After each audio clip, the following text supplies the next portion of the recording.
देनी अचानक गमछा ओढ़ के को वीडियो बोलने बनी कि अगर है मेहरारू से कोनो बात कह दहल जाला त है कनी के पेट में पहुंचला ना लागली से खुदुर न पर जैसे एबर कोनो मेहरारू से कह दी कि राई उमर औतिया कमाई देख हम तोरे से बात कहत नहीं के से कहिए मोर मां हमारे कभी को कहला करे हम है कहां से सुनी ले है कहां से निकाल दिले आ इतने बतिया कह के मार्केट में चल जाई और जब मार्केट से वापस आव तो रास्ते में 3-4 गो लोग कही कहो अई हाथवा में क्वेश्चन हाला भइल भाई बतिया सब सही बा बाकी आदमी का नवा ना बताई कि बतिया कहले के बा अब तू सोच बकरी हम एगो आदमी से बतिया कहले बने पूरा गंगा भर के लोगवा कैसे जानता आ घर जाके कहब का रे उमर औतिया कमाई काएगा तोरा से बात कहि त पूरा बड़ी मेहर गाना बाटी देले बे तले उ मौगी कही ए मेहरारू हम का की बात कहि हो उ त बाते बात में आवत रहो त मुंह में से निकल गई मगर यही वीडियो में और वीडियो बना के डालनी जना वीडियो में बोलने बनी कि हई मेहरारू अपने घरे कोनो परिस्थिति में रहली से थैंक यू हई मेहरारू अपने घरे कोनो परिस्थिति में रह हस मगर जब यह मेहरारू जाता है सब दूसरे के घर है तो 1000 गो लगत है भाव कर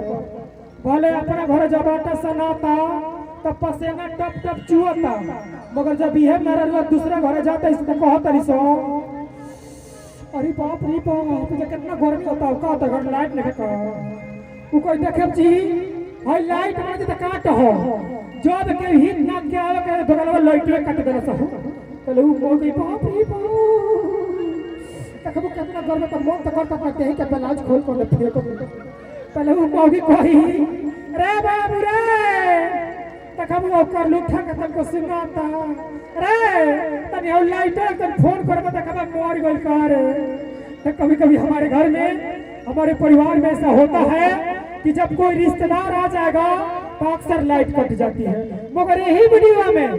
भाई हमारे माता बहन बेटी कमेंट करे लो कि का है सुनील बाबू खाली मेहरारू ने का तार तार करबो कब है मर्दन का तार तार ना करबो कहे मर्द लोग का कहल जा मर्द लोग के जीवन में बटले कब जौन माए धरती पे आज हमनी के माता बहन बेटी के गोदाम बा कि आज हमनी के धरती चलता आज शायद लो ना रहित लो आज हमनी के हाथवा में बैठ के नीरज भैया के घर पे कुर्सी पे बैठ के राज ना करती तो कहीं ना कहीं हमारी माता बहन बेटी का बहुत ढेर सारा योगदान है जो आज हम धरती पे राज्य कर रहे हैं अबे हमने के मंदिर में चल गई जा तो मंदिर में हर एक चीज मेहरारू के नाम से बा पूजा अर्चना वंदना आरती जौन चीज उठा के देख ली मेहरारू के नाम से बा है मर्दाना लोग के नाम से बटला का बा ओइ में हाथ के घंटा टांगल बा जही जाता है तंद बजा के चल आवता तब मर्द लगा घंटा खान वाला दिन भर डीजे बजाई लो दिन भर ढोलक पीटी लो दिन भर नेतागिरी करी लो जब रात खाने ही मौगी के लगवा सूते के बेरा हुई दिन भर एजेंसी चलाई लो जब रात का सूते के बेरा हुई पहले का मौगी कहली सा और माई बाड़ी बच्ची अलग नाम से काल पाले बाड़ी और बहन भगटिया बिया निमन बतिया काने का मोहतरिया से जोड़ती हमर मत दे छुआ आज कुल्ला होई हो की हो रे